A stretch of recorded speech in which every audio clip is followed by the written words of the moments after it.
మీ ఆత్మలను రక్షించుటకు శక్తిగల వాక్యమును సాత్వికముతో అంగీకరించుడి. యాకోబు 1:21. దేవుని వాక్యం సజీవమై బలము గలదై రెండంచులు గల ఎటువంటి ఖడ్గము కంటిన వాడిగా ఉండి ప్రాణాత్మలను కీళ్లను మూలుగులను విభజించినంత మట్టుకు దూరుచు హృదయం యొక్క తలంపులను ఆలోచనలను శోధించుచున్నది.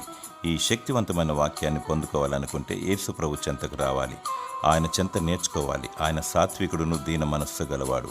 దేవుని వాక్యాన్ని సాత్వికంతో అంగీకరించాలి, తద్వారా మహత్కార్యాలు చూచెదవు.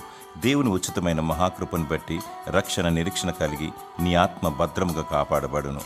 దేవుని శక్తిగల వాక్యాన్ని ప్రేమించు, వాక్యానుసారముగా జీవించు, ఆ వాక్యాన్ని అనేకులకు పంచిపెట్టు. పంచభూతములు లయమైపోవును గాని దేవుని వాక్యం నిరంతరం నిలుచును. ఈ వాక్యం ద్వారా పరిశుద్ధత కలుగును. పరిశుద్ధత కలిగి ప్రభు పునరుత్థాన దినము కొరకు సిద్ధపడి ఉండుము. దేవుడు నీకు తన శక్తిగల వాక్యమును అనుగ్రహించి నీ ఆత్మను రక్షించునుగాక. ఆమేన్.